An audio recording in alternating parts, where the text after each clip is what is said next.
Right Samadhi and insight in Sayadaw U Candima. Sayadaw U Sandima, S teaching. A scales like Samadhi. Following this talk, there was a short talk on the same subject. Yogis had to sit for 3 hours sitting. This practice is to free from lobha, dosa and moha at the same time. He called this in Burmese as leveling out Samadhi like a scales. He also said he got this system from Thay In Gu Sayadaw's Dhamma verses. It may be Thay In Gu Sayadaw developed his Samadhi in this way. U Candima's Vipassana practice is different from Thay In Gu Sayadaw's way.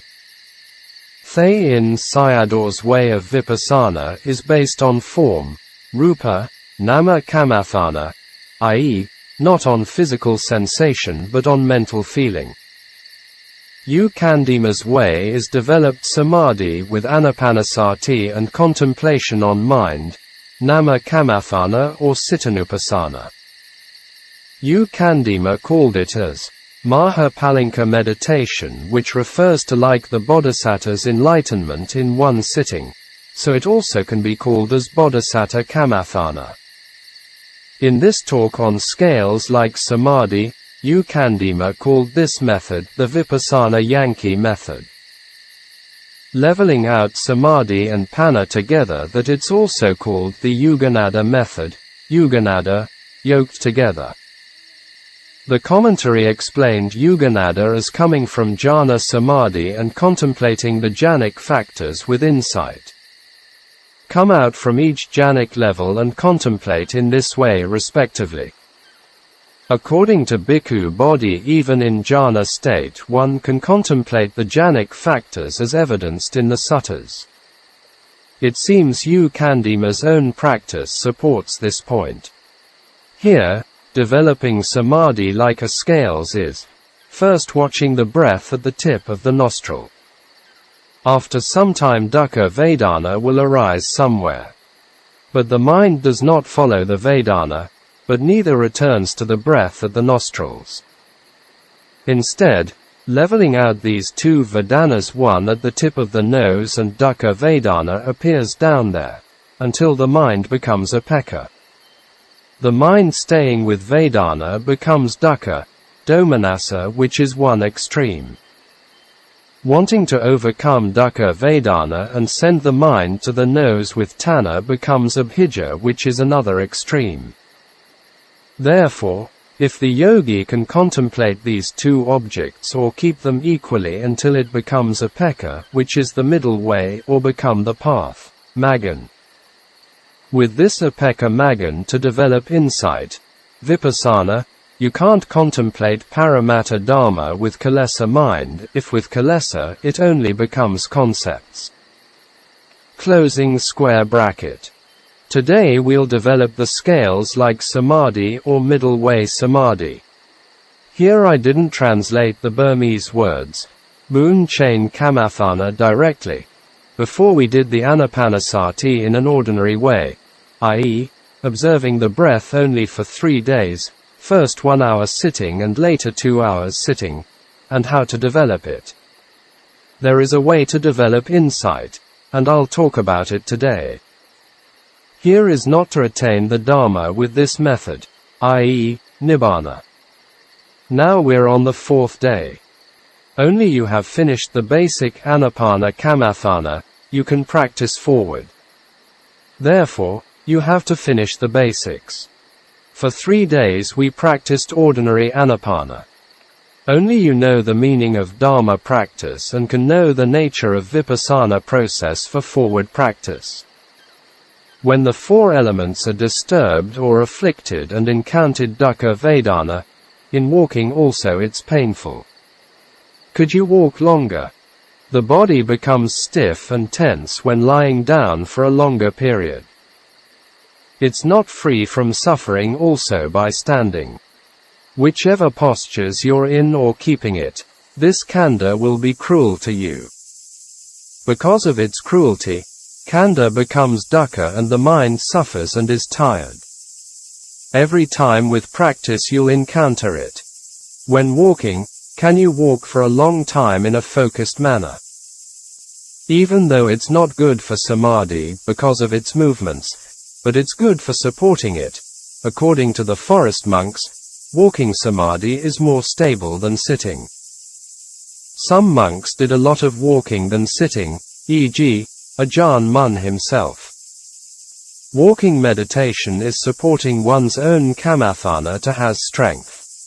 During walking meditation, no one becomes Arya, a noble being. Because if the yogi enters into one-pointed samadhi, ekaggata samadhi, he has to stop from walking. If indriya samvara sila is in equilibrium, restraint of the sensory faculty, the yogi has to stoop from walking. It's easy to say that with the four postures, i.e., sitting, standing, walking and lying down, attaining Dhamma. But nobody said, as not attaining the Dhamma with the four postures. There are two ways of walking, after attaining jhana samadhi and to support samadhi, as mentioned above. Later, yogis will know all of them. For having a stable samadhi before attaining it, the mind with sati has to stick on the primary object, here anapana, outside the sittings. To support this point, walking meditation is good. As I had explained on the first day, if you attain jhana directly with sitting posture, it is freed from dukkha vedana and no need for walking. This is attaining jhana with sitting posture. Walking meditation is supporting samadhi. But if you're a vipassana yanaka, maybe you can attain it, or with the four elements meditation, i.e., not sure. But you can't attain it with taruna vipassana, i.e., weak basic insight stage. Yogis also need to understand these things. I'll explain all of them for why. Before 3 days ago, for the first day, we sat 1 hour each for 5 times. On the second day, 1.5 hours for 5 times, and on the third day 2 hours 4 times. We had practiced in this way. Alright, whatever or however situation you're in, khandha dukkha will come to you. You have to encounter dukkha. Only this exists, and accept this one, don't go and do other things. If you do, it becomes useless. With no samadhi, i.e., with hindrances no insight arises. Even though you can contemplate the four great elements, if Vedana arises and can't do it. Dosa domanassa arises and destroys the meditation. If you practice this way, it is also possible. First, you have to transcend dukkha vedana. No matter what way you practice, you cannot continue with the following kamatthana, i.e., insight, except for the toad, dosa, and the 4 poisons of the viper. Therefore, the Buddha taught in the suttas, Asavizopama Sutta, Sulfur Mononitride 35.238 and Vamika Sutta, Minnesota 23, yogis had to abandon the 4 snake poisons and toad, dosa. In the Vamika Sutta, the student dug the ant hill and firstly he found a bar. After that he found the toad, with the continued digging, and he found out the fork, Divedapatha, which can be translated as doubt and forked path. Which one is correct, I don't know, but if we take it as doubt, it is difficult to relate to the following sieve that represents the 5 obstacles, which also include doubt. Maybe they are different doubts. If we take the symbol of fork as the forked path, also can be taken as doubt and 2 ways of the path. Candima took it as 2 ways of the path, the way of samatha yanaka and the way of vipassana yanaka. After abandoning the toad, dosa, there are 2 ways of samatha and vipassana yanaka paths. It seems to me that Candima's interpretation of samatha and vipassana yanakas are problematic with the Vamika Sutta. These two paths are quite different even in the beginning. Samatha Yanaka use a Samatha object to overcome the 5 hindrances. Vipassana Yanaka with mindfulness to overcome the 5 hindrances. So they already are separated in the beginning. Even though Yu Xin didn't understand Pariyat, Sutta learning, I taught yogis in accordance with what the Buddha had taught. I have interpreted them in the same way. I have studied Sutta discourses for only 2 years. The practice I taught to others was not deviated from what the Buddha had taught. It was the same with him. Before I had taught Mahapalinka method or Bodhisattva meditation. People thought that it was torturing them. To expose Tanna is only this way, and no other way, i.e., in one sitting. He knew that he was liberated by cutting off the root of Tanna. The Buddha exhorted us as even if we had patience and endurance for Vedana which would take our life. The Vedana now we'll encounter is not taking our life. It seems to me that Samatha, Vipassana differentiation is by the commentary. Maybe not by the Buddha in the suttas. Sila, Samadhi, Panna can't be separated. The ways of developing them can be different. There is only one way, Vipassana, the eightfold path, which Samatha doesn't have it. Only after overcoming Vedana can you practice Samatha, Vipassana practice, i.e., the 2 ways of insight practice, whichever way you prefer. If not, you're only dealing with Vedana at the basic practice, i.e., develop Samadhi power. Could you go forward by lifting and changing your posture all the time when encountering Vedana? Therefore, in Dhamma practice what are you doing means very simple questions. When the 4 elements become afflicted or disturbed, the yogi doesn't want to feel it and want to free or correct his lobha with the wrong view of illness, ditthi. First practice is making these lobha, dosa and moha cease. Other than that, don't practice anything else, you can't succeed it. Therefore, I must explain on this problem with Tadanga Pahana, Vikhamhana Pahana and Samakeda Pahana, short period of abandonment, suppression for longer, eradication. Now, you can sit for 2 hours and there is no tiredness and strong stress. Some already fall into bhavanga and free from them, i.e., in jhana state. Even some are not free from them. When they sit for 2 hours they don't have the mind state of trying to struggle with it. They don't have to because the mind becomes refined.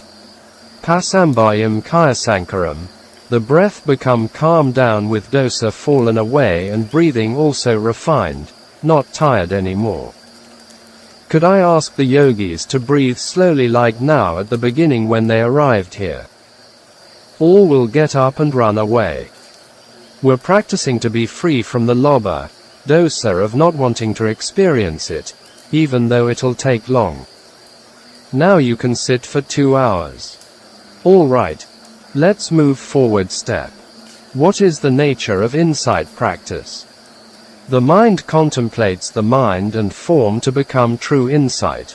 Vipassana should not think about the past and future even for a 10 hours period, only with the present moment. Even for 10 hours, the mind doesn't know about the eye, ears, nose, etc. It's free from the worldly objects of concept, loka panati aramana, only then it discerns loka paramata mind and form. The samadhi discerns mind and form, not including concepts. During the contemplation it's anicca, dukkha, etc. are concepts and not vipassana. It can be taken as bhavana, mind or mental development. Anicca sana, dukkha sana, etc. Perceptions of anicca, dukkha, etc. are not insight, vipassana and not paramatta dhamma. There are 3 knowledges.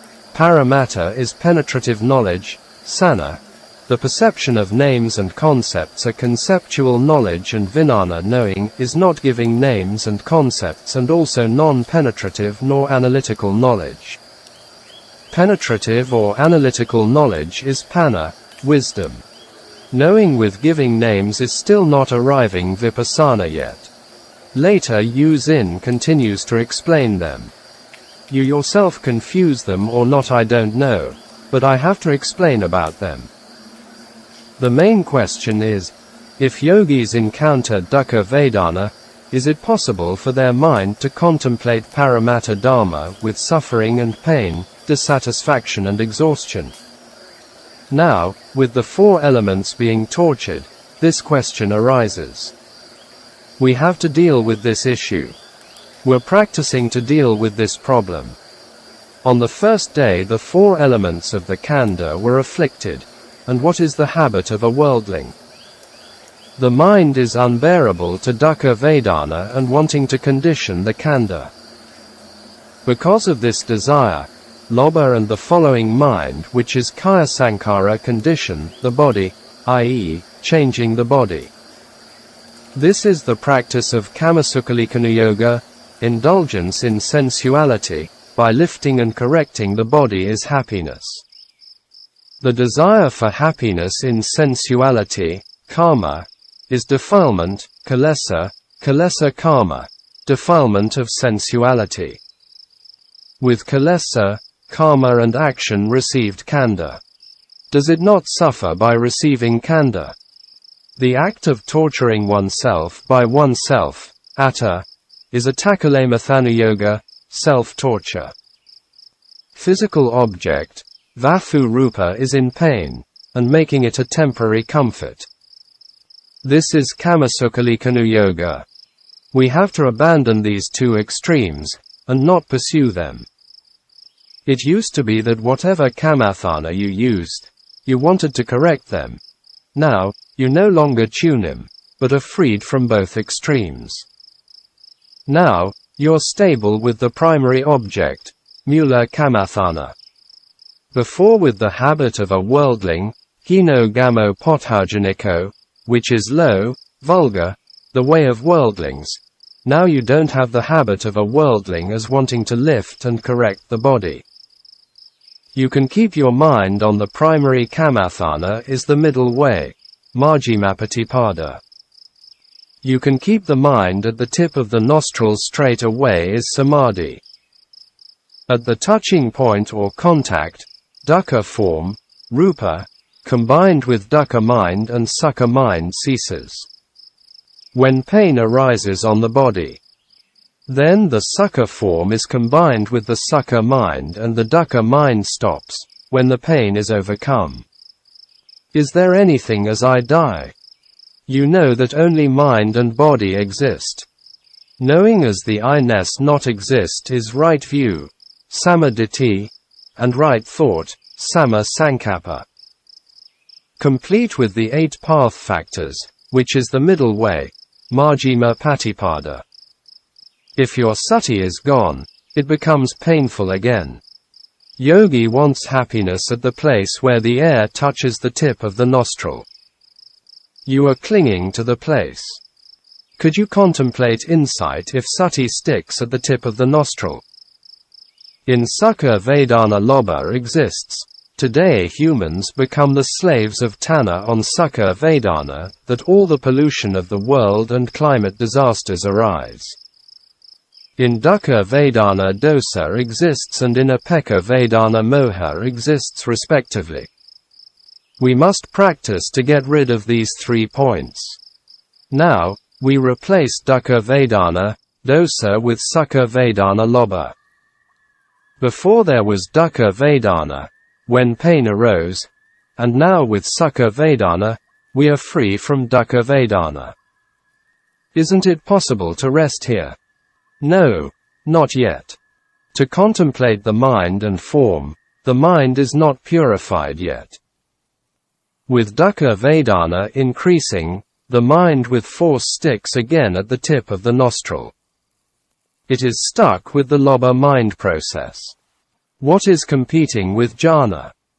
Here Sayadaw's usage of the Pali word jhana is confusing. Actually, it's not a real jhana state yet. Maybe it's on the way to true jhana. Lobha sukha vedana is competing with jhana. Piti and sukha imply the inclusion of lobha. It doesn't mean you practice insight with this method. This is also one way of practicing insight. However, you're practicing, whatever method you use, whoever is your teacher and wherever you are practicing, this is to be free from abhijja, domanassa and moha. This important point also mentioned in the Satipatthana Sutta very clear. It was mentioned as follows. There is the case where a monk remains focused on the body in and of itself, ardent, alert and mindful, subduing greed and distress with reference to the world. He remains focused on feelings, mind, mental qualities, Dhamma, in and of themselves, ardent, alert and mindful, subduing greed and distress with reference to the world. Here subduing greed and distress include delusion, moha. What Candima said was true.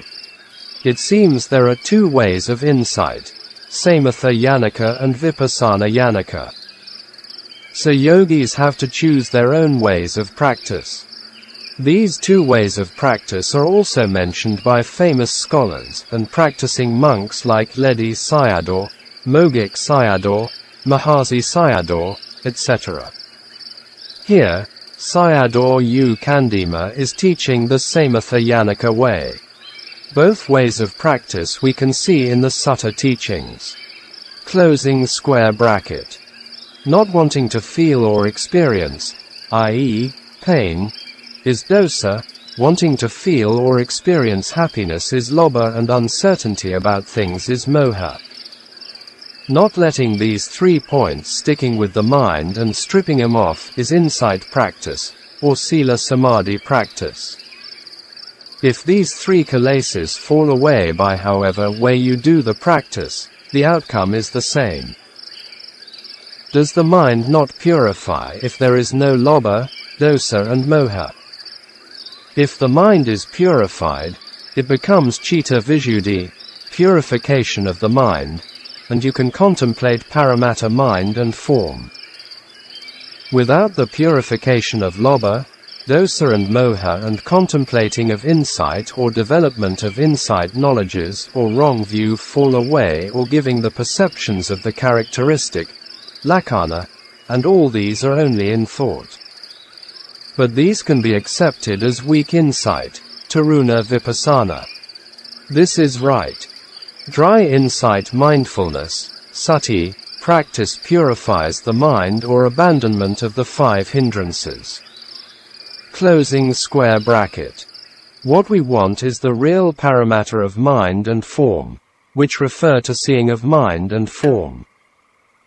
The real mind and form means the mind does not think about past and future, eye, ear, nose, etc. It doesn't think about this body and other things even a period of time as long as 10 hours. Without any of them and the mind stays at mind-based, bhavanga, and discern mind and form. Lobha, dosa and moha are also not there anymore. The mind goes and combines with concepts, panati, and mixing with lobha, dosa and moha. After it frees from concepts and the mind arrives at a place where it frees from concepts. For arriving there, we're clearing away the problems which happen here. However, you practice and deal with it, the purified mind does not think about the past and future and never goes out. Even for 10 hours long, it never knows about the vibrations and sensations of the body. So where are you keeping the mind? Is there any place for the mind to stay at? Yes, it exists for the mind to stay free. If it stays at the free place, it becomes citta visuddhi, purification of mind. Until you do not get the answer, your practice does not end yet, i.e. on samadhi practice. You have not arrived at insight yet until you're arriving at this stage. You have to hold this answer firmly. What we are practicing until now, when the air touches at the tip of the nostril, the mind moves here and there that it's not purified yet.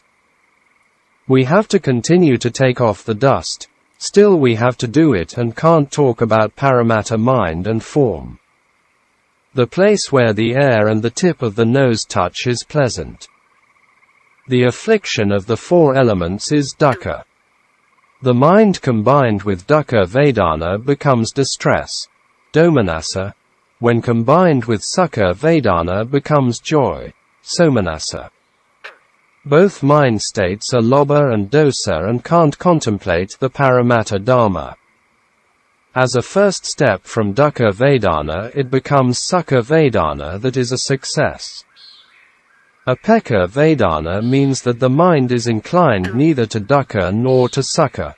Rather, it stays in the present moment. This is called the equanimous mind, upekkha mind. If you practice with this way, this is a process leading to the arahata magga and phala, path and fruit of arahantship. You can go straight with this one. The answer is the same. There are many ways, if the practices are right and all have the same result. If you encounter dukkha vedana and domanassa arises, or if your mind sticks at the tip of the nostril and sukha arises. Sticking with lobha is tanha, which hinders path and fruit. It will not become citta visuddhi. In addition to lobha and dosa, there is moha. Today's method is to be free from three of them at the same time. The first method is free from dukkha vedana and at the tip of the nostril, the first jhana of joy, pleasure and one-pointedness of mind, piti, sukha and ekaggata, arise, and each jhanic factors, connecting, sustaining, joy and pleasure, are falling away one by one with the practice, i.e. Anapanasati method. At last, free from lobha, dosa and moha and become sati and ekaggata. Practicing Dhamma is not doing other things. This one is the goal. The mind is free from dukkha and sukha and the mind is with upekkha and sati.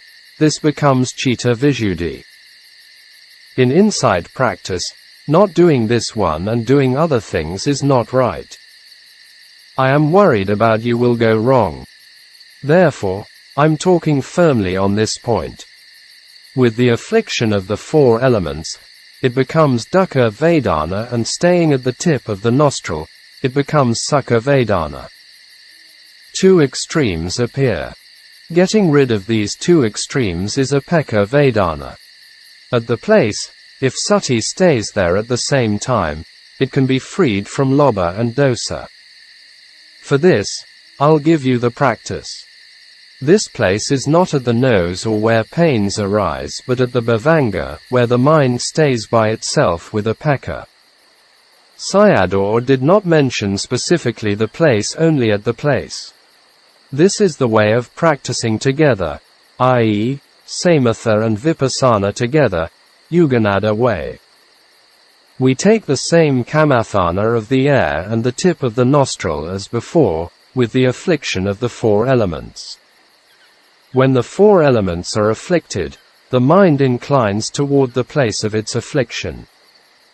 Then the mind feels dukkha vedana with distress, domanassa. But if the mind sticks at the contact of air and nostril, it is sticking with lobha. If you let go of the mind from the tip of the nostril and it is inclining on dukkha. So it can't be let go. I don't give the kamathana on my own invention. This is called the Yuganada method, Samādhi and Panna yoked together. In some of Mogik Sayadawji's talks, he called it Yugananda, yoked two oxen together. This is the practice of samatha and vipassana mixed together at the same time. Before vedana arises, you breathe anapana regularly or observing at the tip of the head or rising and falling of abdomen, etc. are also in the same way. Here you only can use form, rupa, kamathana, and can't use mind object, nama kamathana. When a time comes, Vedana arises and the mind inclines toward it. At that time there were dukkha Vedana from the four elements and sukha Vedana at the tip of the nostrils. In this way at that time become two Vedanas, and we establish Upekkha Vedana by purifying the mind. If the mind sticks at the tip of the nostril, it becomes lobha. So, don't stick it there. If you drop it and domanassa arises. If you let go off domanassa and it moves to somanassa. So we can't let them both go, we have to adjust them both. Can we adjust both sides at the same time through sati? Yes, we can, e.g., a car driver, his eyes are looking in front of him and at the same time the hands are working, we're eating and at the same time talking to each other. The mind is changing so fast that it's possible. With the affliction of four elements, Vedana arises, you must keep the mind at the tip of the nostrils. Also, you have to be mindful of the touching place. And then also mindful where dukkha Vedana arises at the same time. If at the side of dukkha Vedana is more, let the mind inclines towards sukha Vedana. It's not keeping them in turn, but adjusting them at the same time, and they become equal. Can you make it very easily? If it's possible, all will become arahants. Entering into jhanic states and developing samadhi practices are difficult. You cannot attain it easily. You have to balance sati at the touching point, at the nostril, and the place where the four elements are afflicted. It's called leveling out the scales bar. One side is sukha Vedana, an extreme, and the other side is dukkha Vedana, another extreme. So sukha extreme and dukkha extreme arise. To cut off dependent co-arising process, paticca samuppada, is at the presence of moment, titi kana, which is also present liberated time, pakapana vimutti kala. It is free from past and future time extremes. The lifespan of a mind, citta, is termed, in the Abhidhamma as a mind moment, cittakkana. Each mind moment consists of three sub-moments, arising, upada, presence, titi, and dissolution, bhanga. Closing square bracket. It is a curious thing to me. In the West, some Buddhists, most of whom are scholars, rejected the authenticity of the Abhidhamma teachings. I do not know what the Thai Ajahns, especially Thai forest Ajahns who had realized Dhamma view about them. In Burma, I never heard about Burmese Sayadaws, who were great scholars and practicing monks such as Ledi Sayadaw, Webu Sayadaw, Mogik Sayadaw, Mahasi Sayadaw, etc. Said something about Abhidhamma as wrong or unauthentic. Pa Auk Sayadaw's teachings are based on jhana practices and Abhidhamma. If Abhidhamma teachings are wrong, it cannot be put into practice at all. Closing square bracket. It's not liberated from the other two extremes, i.e., lobha and dosa. About awareness is, if Vedana arises, do not relax in order to level the awareness, do not rest, i.e. you must be in a state of alertness. We level the awareness more and less by correcting it. Contemplating on which side has more or which side has less sati is vichara, sustained thought. Keeping sati there at the same time is vitakka, applied thought. Here we can see Sayadaw U Candima's wisdom came from realization of Dhamma. Even though he was not a scholar monk and didn't know about the suttas well, his interpretation on the practice was amazing. In one of Mogik Sayadaw's talks, it was mentioned vitakka and vichara connected to insight. It's also mentioned in Ajahn Lee Dharmadaro's Keeping the Breath in Mind, on Vitakka and Vikara, which related to Samadhi and Panna. He mentioned Vitakka as concentration and Vikara as discernment. He taught to balance both Samadhi and discernment. Mogik Sayadaw's talk in gist was, Vitakka means thinking or planning. Vikara means the whole round contemplation or reflection on the thinking or planning.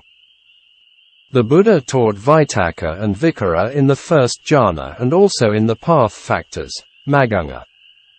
Today I'll talk about their application. Sayadaw talked about Vedanas arising from the 6 senses of the door. You have to think about Vedanas which arise from the 6 senses of door as what are these. After their arising, contemplate or reflect them as existing or not. This is Vikara. If you apply Vitakka and Vikara in this way, you will see Vedana and its rise and fall. For example, your eyes are seeing something. If you don't know what there is, then no Vitakka and no Vikara. Someone who thinks and contemplates is attaining Magga, path factors. This is Samma Sankappa Maggan, right thought. The identity view, Sakkaya Ditthi, of taking oneself as I and mine fall away. Thinking is Vitakka, contemplation is Vikara, and knowing it as not existing, i.e., disappearance, is Panna.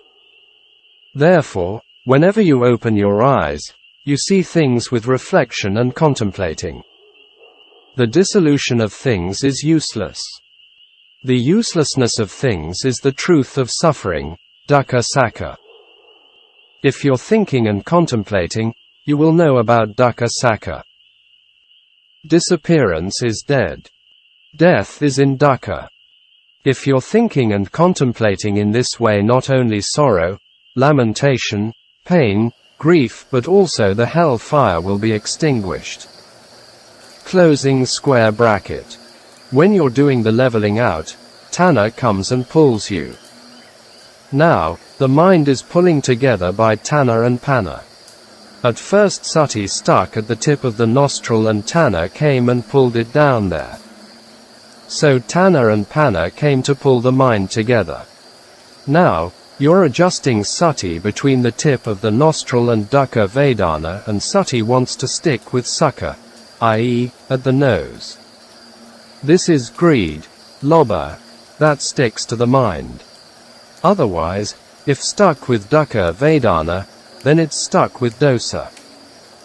Lobha and dosa are unwholesome and have to be abandoned. It doesn't need to be abandoned separately. Don't let go of your awareness. If sati with 2 states of mind together, lobha and dosa can't close to it. So lobha and dosa are not abandoned separately. With sati pulls the mind firmly. Adjusting equals sati at 2 places of nostril and vedana with alertness Tanha can't close to it. Also, if ditthi not come close to it, the mind is not in distress. When each side is not becoming equal, you should not do the practice with desire, lobha, to get the result quickly. You can't get it and will make mistakes, also not in accordance with the jhanic factors.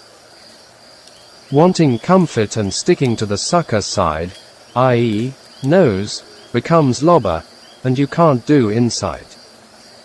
If stick to the side of dosa, i.e., pain, become dosa kilesa.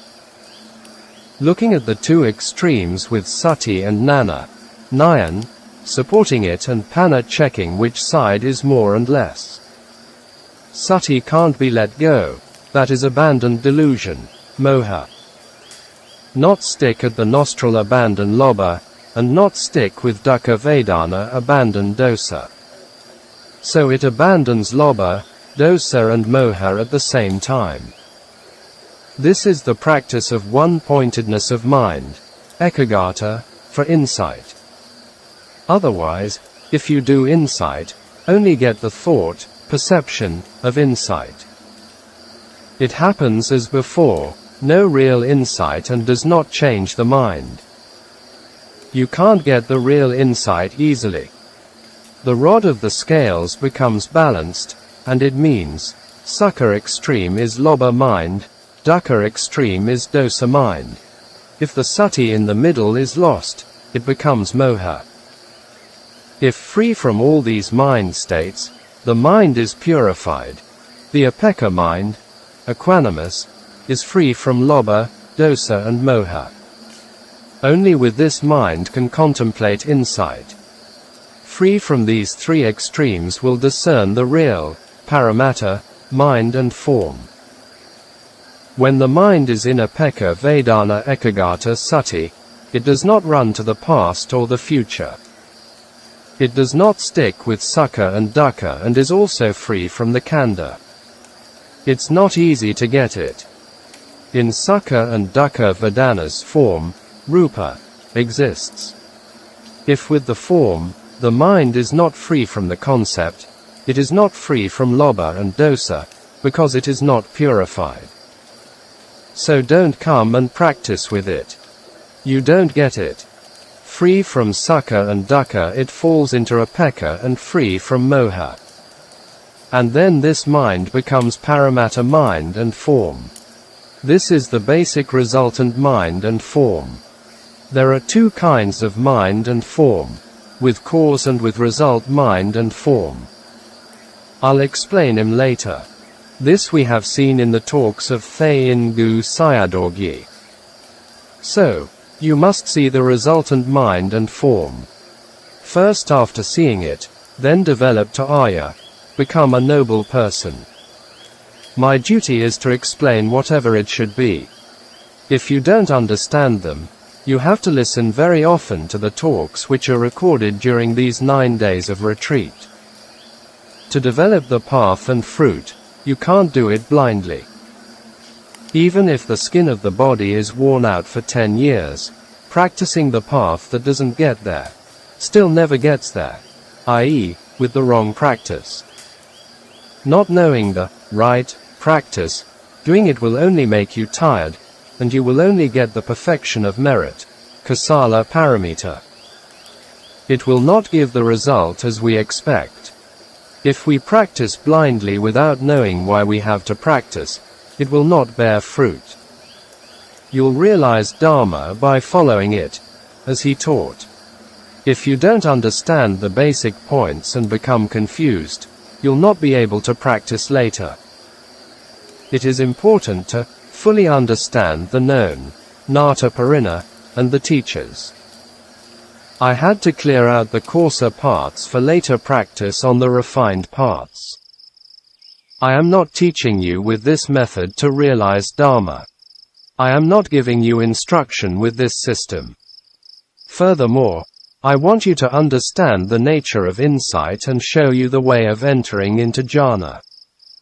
In the future, if you want to continue with this system, you have the main point of it. i.e., how to do it, here is just for a basic.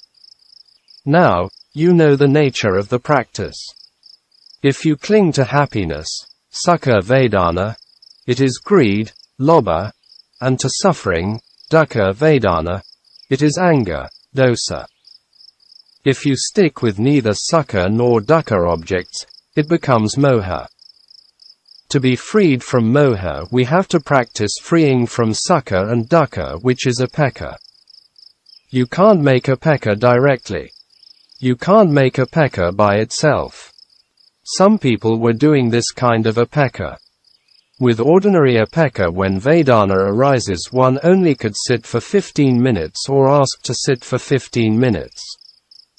Regardless of who is practicing as a Sukha Vipassana, they will directly produce the perception, sana, of Upekkha. They can't ask people to sit longer. This referred to a Dhammanupassana system in Burma by a lay teacher. Here Candima's words is short and not clear about the points. So I re-correct it for more clearer. Note on Upekkha, equanimity. In the Pali texts, we can find on equanimity, Upekkha a lot, and their meanings have variations according to the subject contexts. If we don't understand them clearly, it becomes confusing and can create problems of misunderstanding. The commentary compiled those upekkha into 10 kinds of upekkha. Still, we can divide them into 5 kinds as 1. Vedanupekkha 2. Viryupekkha 3. Panarupekkha 4.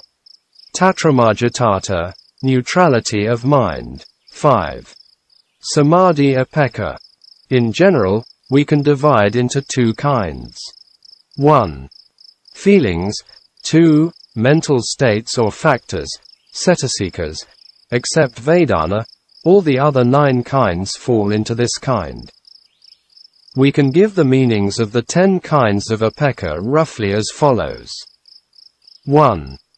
Vedana upekkha or Vedanupekkha, neither pleasant nor painful or neutral feeling.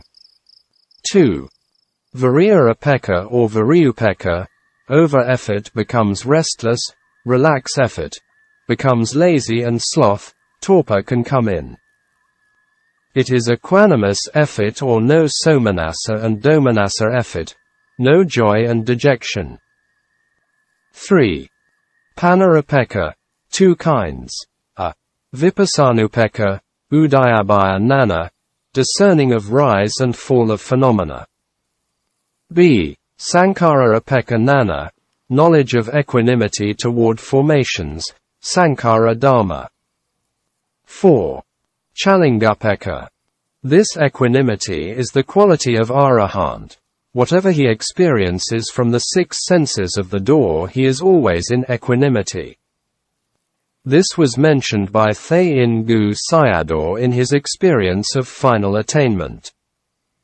This equanimity is included in the Tattramajjhattha, neutrality of mind. 5. Brahmaviharupekkha. This is the equanimity of the 4 Brahmavihara, divine abidings, free from lobha and dosa.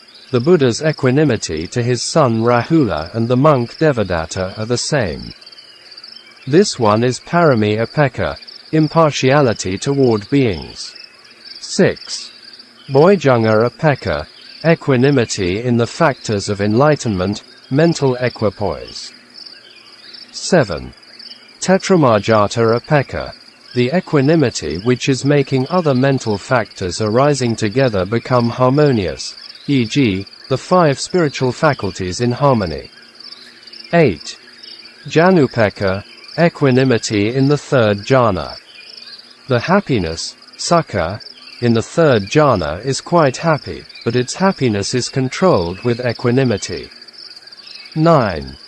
Parasuddhupekkha, equanimity in the 4th jhana. In No. 3 Panarupekkha has 2 kinds, Vipassanupekkha and Sankharapekkha. So all are in 10 numbers of equanimity. Closing square bracket. In regard to Anapana practice, when you're sitting, don't go and tense the body with force, i.e., to resist the pain. If you do this, you can't go forward. Using the strength of sati and virya to control the mind. For the sense of comfort, don't go and control the body, and never get the result. Whatever method you practice, if you control the mind and body by force, will not attain any path, magga, and can't discern mind and form. At the time of death also not free from it. Let go of the body, i.e., don't be concerned about it. Breathe regularly, in and out breaths, slow and fast, strong and soft, long and short breaths have to breathe rightly, already mentioned above, to adjust the breathings. Breathing with the air passage rightly by aware the touching point. Not with strong force, by breathing regularly with not strong and soft breaths, and Vedana will arise. With fear, don't go and make it for comfort. Only with this Vedana exists can we contemplate Sukha, Dukkha and Upekkha Vedanas. So don't go and destroy it.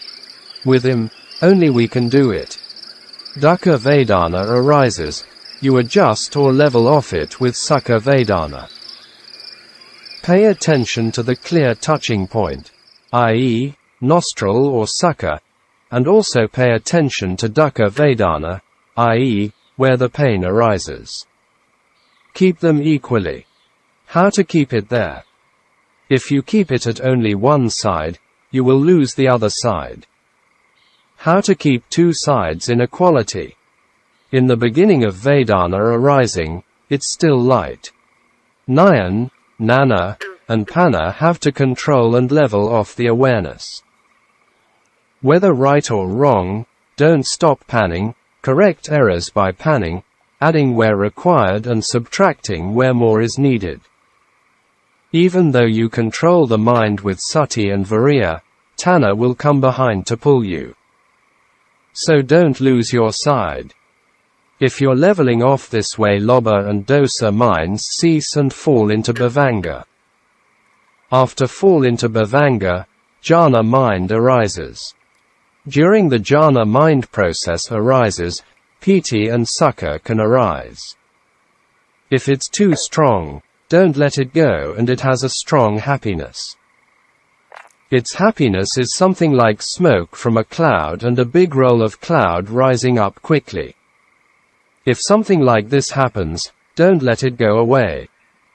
Not enjoying this object, aram, and only stay with the original kamathana of the touching point at the tip of the nostril and Dukkha Vedana by leveling off them and continue will arrive janupeka, equanimity of absorption. Don't let go of the adjustment to the two objects of the touching point of the nostril and Dukkha Vedana. Jhanic factors arise by themselves. Do you all understand the way of contemplation? The main point is simple. For your understanding of the practice process, it takes time to explain it. Sayadaw continued to explain it in gist as follows. For the practice, with Sukha Vedana, at the tip of the nostril, do the breathing regularly before the four elements afflict the body. If Vedana, Dukkha at somewhere on the body, arises, the mind will incline toward Dukkha Vedana. The yogi has to adjust the awareness between the tip of the nostril and Dukkha Vedana, and at the same time to know both of them, i.e., Sukha and Dukkha. Not to know them in turn. Not close toward any side and contemplate in a normal way. Don't let the mind go toward the comfortable side, i.e., tip of the nostril, and adjust them equally. If you make the determination to attain it with the practice, and tanha will not come. Note, in many Thaingu Sayadaw's talks he mentioned adjusting of Samādhi and panna with the 5 spiritual powers, but never mentioned how to do it. After the adjustment, discern impermanence. See one of his talks for instruction in the Postscript.